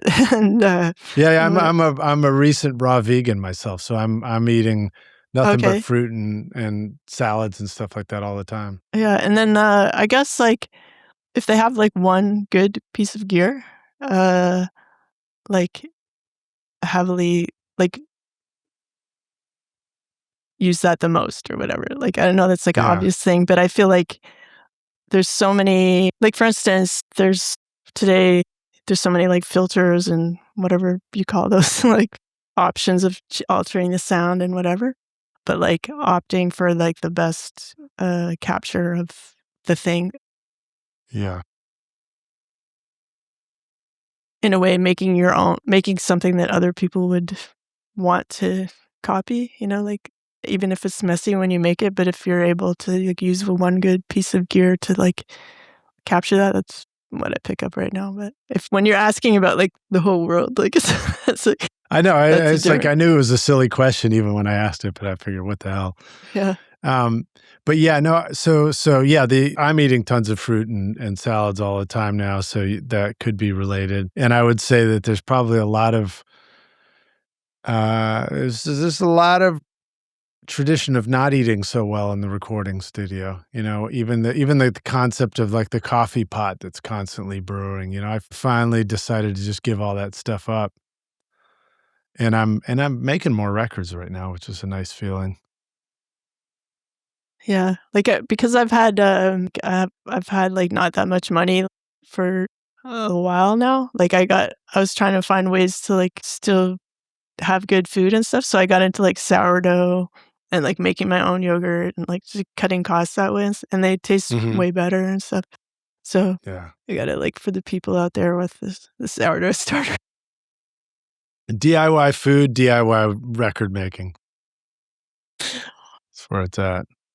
Um, let's see. Acting. Oh yeah, you brought up acting. I just wanted to tell you, I went through a similar thing. So when I went through my divorce, which was 2009, which I think was maybe if I remember you mentioning, you might have gone through something about the same time.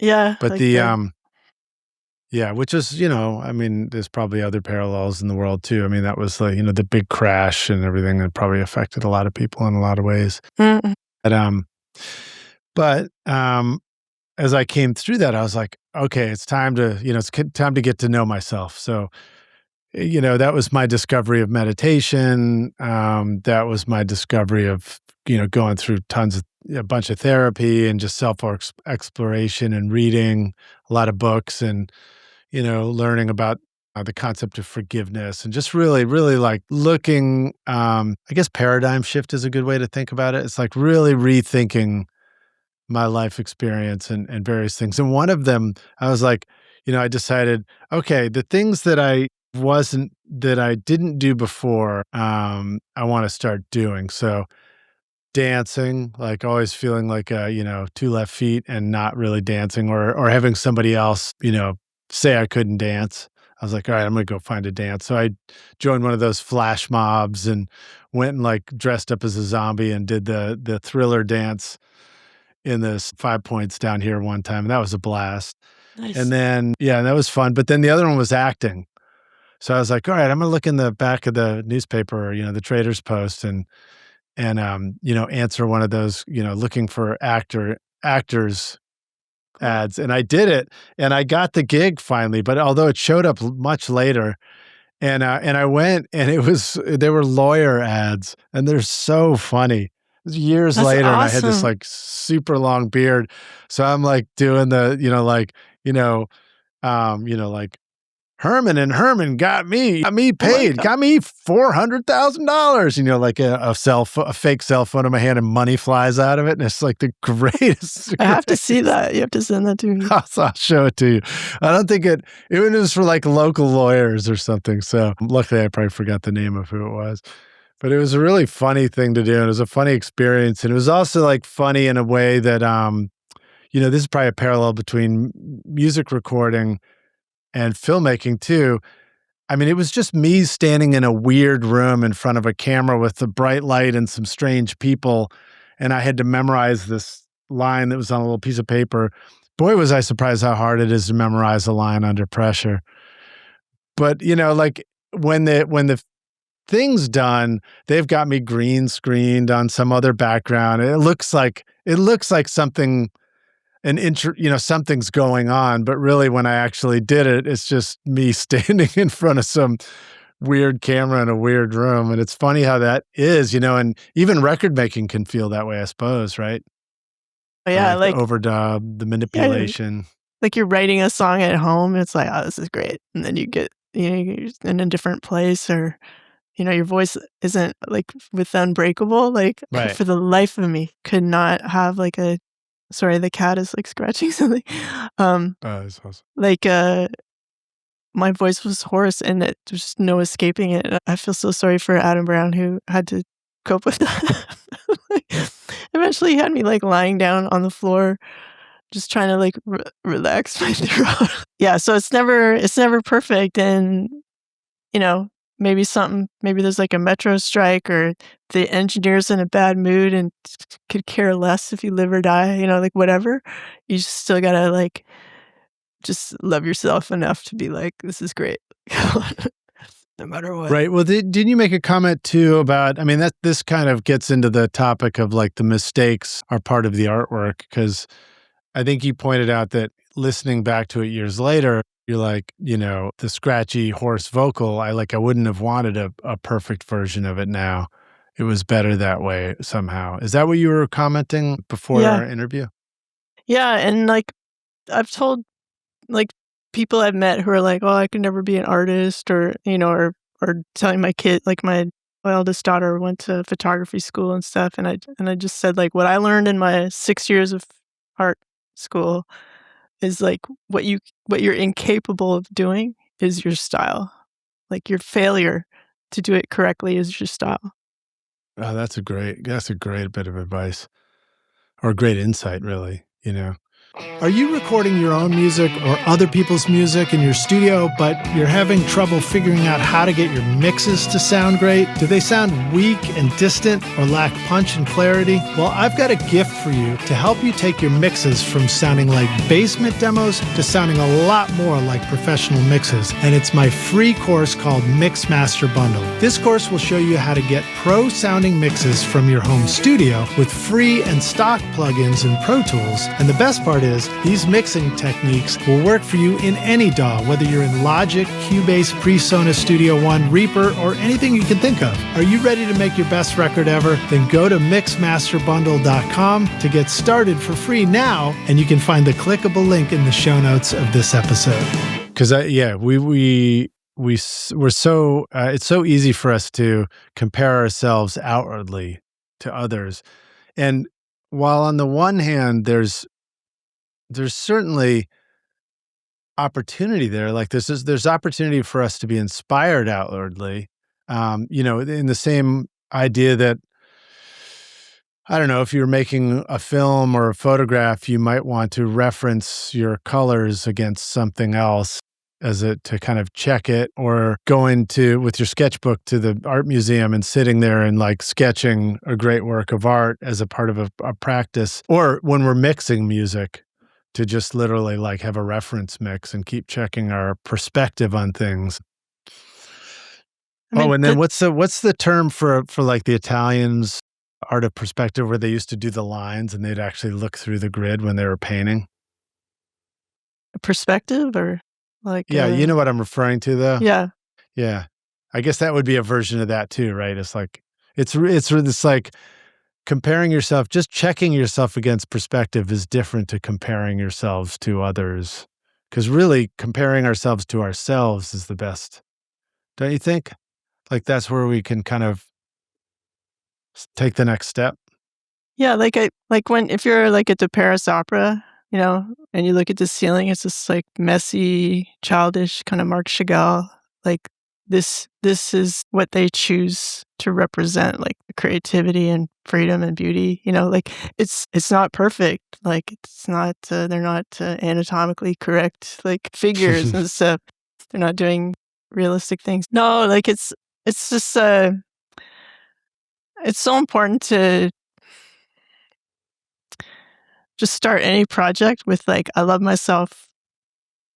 Like I want to do things that are good in my life, and from that jumping off point, like you begin kind of thing, and without starting from like whatever.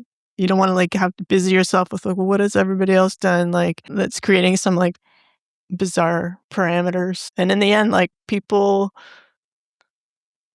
like if there's a scale of like people show up the most for like musicians, right? Maybe musicians who are like comfortable expressing themselves, like that's what everybody wants to do. That's why they show up. Like they can, it's like an energy of freedom of expression.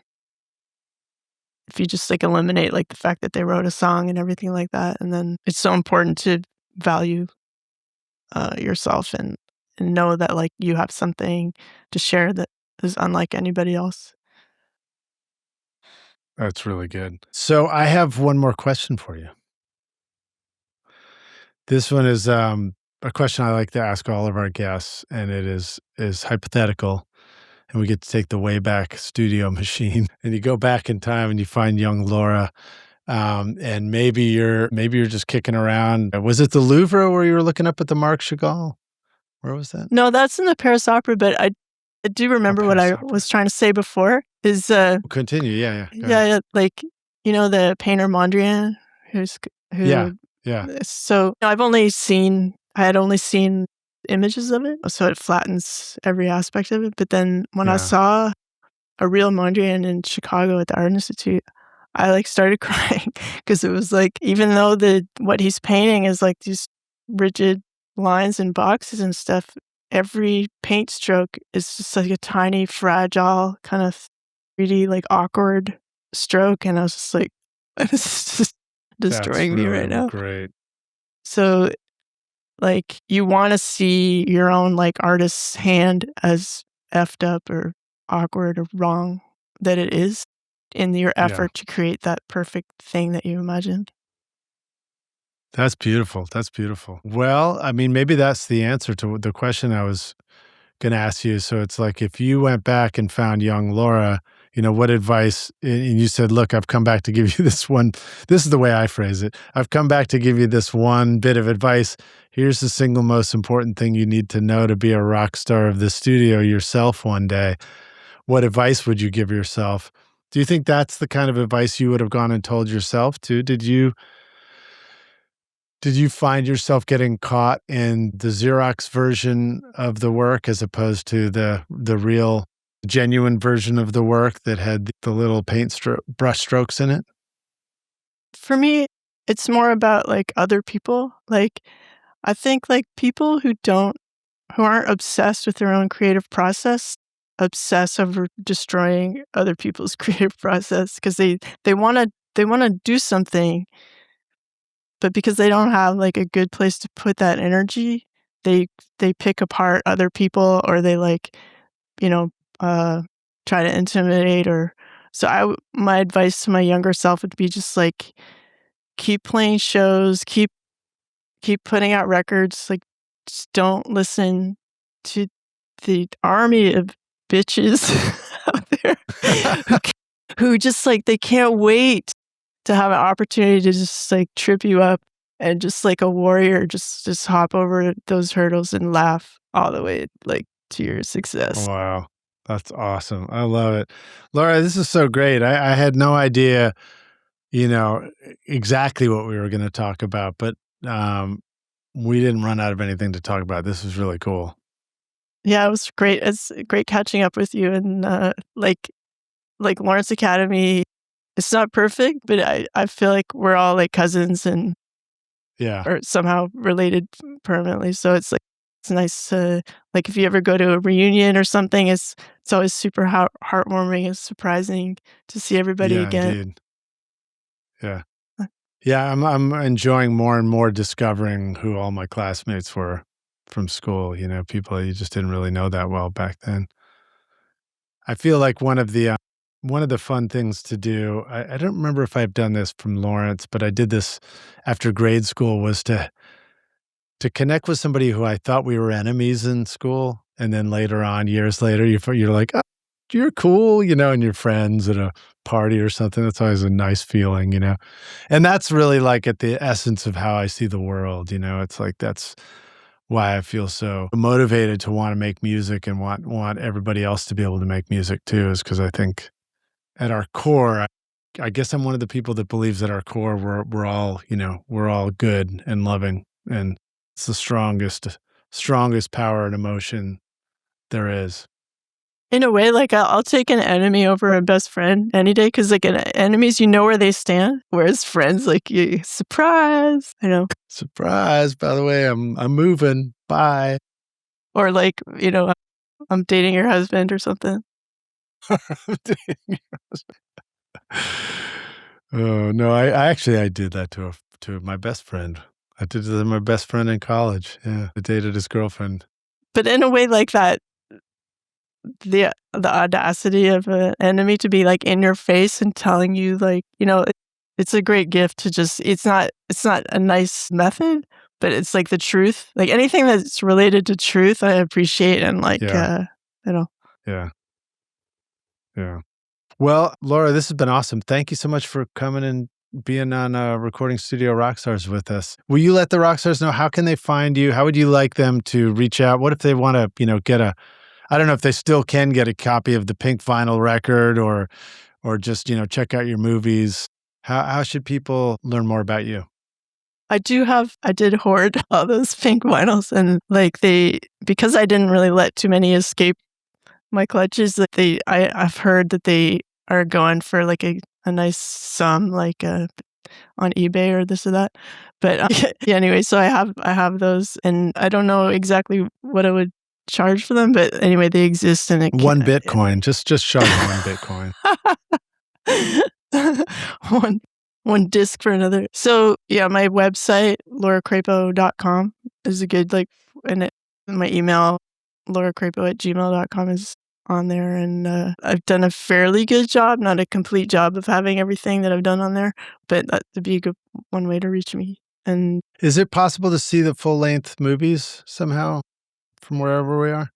Yeah, I used to have a second one up on Vimeo, but they charge money to keep their site working and stuff. So it's like if someone hired me for something cool and then I could afford to get everything back online, then I would do that and it would all be available. Yeah, so it's just things are a little more quiet or secretive just because of work opportunity stuff. If someone wanted me to open for a show or something or whatever, anything, cool, that would get things going again. Open invite, Rockstars. You never know who's listening and where they are, so it's always possible. I get wonderful emails and messages from people all the time from all over. It's fun to be able to connect through the internet like this with the whole world. I think also my choice of hiding away in Canada for so long hasn't helped careers. I remember after I made the Sebadoh video and it was on MTV Buzzbin, someone said I should get an agent. So then I called up Spike Jonze's agent and she's just like, "Where do you live?" I said, "Halifax." She's like, "Don't tell me that. I want to hear New York or LA. Call me back." And then I couldn't picture myself living in either place at the time. So I was just like, I forget it. I know that if I set foot across the line to the United States, my career would pick up. But something about all the peace and quiet here, it's yeah, I bet it's pretty beautiful up there. I mean, I'm much more drawn to just being out in nature these days too. I mean, I'm really feeling the city just go vertical all around me right now, and it's thriving and there's people and I enjoy that, but when I get out and I'm just surrounded by nature, it's just things really shift when you're out, and when you're just out away from everything. It's like a really strong energy shift. You just feel like everything just takes just sighs, a relaxed sigh. Yeah, you got town and country. You got to have both. You got to have your piece of land. Well, Rockstars, thank you so much for watching and hanging with us too. I hope you enjoyed this. Make sure, if you did, to hit that like button, smash the like button, as the kids say, and subscribe to the channel so you can get more videos from us here and more interviews with wonderful people like Laura. And also drop in a comment too and let us know if anything particularly resonated with you, or if you have any suggestions. Oh, that's a fair question, Laura. What question would you ask them, our audience who are viewing this, so that they can put it in the comments? What to answer to? Yeah, sure. What comes to mind? How much do you love yourself?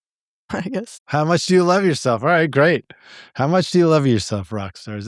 That's about the most important question we got, isn't it? It was the first thing that came to my mind, but I hope for everybody's sake that they can amp that up if it's not already super amped up. I love it.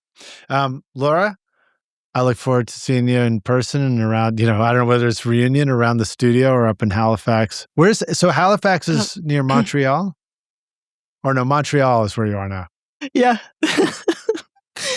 Well, what's funny about Canada is the distances are further. So in a way, Halifax is the next town to Montreal, and then after that comes Toronto, but there's 6 or 12 hours between each. Oh, that's hilarious. I love it. So yes and no, but yeah, Halifax is this incredible place right on the Atlantic, and we're That's like, Nova Scotia, isn't it? Yeah. yeah, and yeah, I miss Nova Scotia because everyone's super funny, and like sorry, my cat is like moving something around.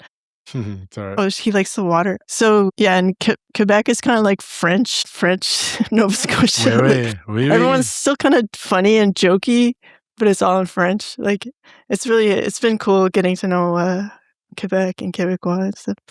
Yeah. I'll never be like completely immersed like my children are, but I know enough to like catch the humor and stuff. So it's all good. That's awesome.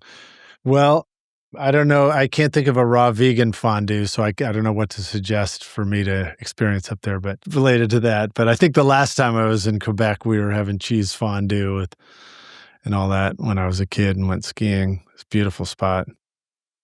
Yeah, I mean, when it's so cold, you kind of, I mean, nothing against veganism, but you got to eat something hearty just to like survive the night or whatever. Like it's right, it's a lot. indeed. Definitely got to eat hearty.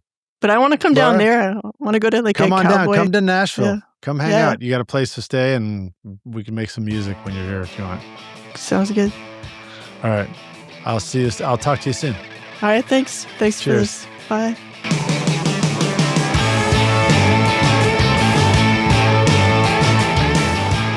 Thanks so much for listening to Recording Studio Rockstars. If you enjoyed the show and want to help make it better, then please share this episode with your friends on social media and leave a rating and review on iTunes to help the podcast reach more rock stars like yourself. You can click directly over to iTunes or go to rsrockstars.com/review for an easy explanation. And remember to hit the subscribe button to keep up with weekly episodes. And if you're ready to make your best record ever now, then head over to Recording Studio Rockstars Academy, where you can start with my free course at mixmasterbundle.com. Thanks so much for listening, and thanks for being a rock star. I'm Lid Shaw, and this is Recording Studio Rockstars. Now, go make great music. Recording Studio Rockstars would like to give a big thank you to our fantastic sponsors who make this episode possible. Isotope, Native Instruments, SAE Institute, Atom Audio, Spectra 1964, Grace Design, and Picker. And remember to take advantage of our special coupon code ROCK10 for 10% off any plugin purchase at isotope.com or nativeinstruments.com. And don't forget, you can start mixing right now with my free course at mixmasterbundle.com. If you enjoyed Recording Studio Rockstars, please check out our sponsors using the links in the show notes below. These are all things I highly recommend for your studio. They're going to help you make your best record ever. Please like and subscribe to our YouTube channel as well, because it's a great way to help support this show. And I'd also like to thank our fantastic team here at Recording Studio Rockstars, Vlad Weselchenko, Daria Tupesis, and Max Young. Thanks so much for watching and listening, and we'll see you in the next episode. Cheers.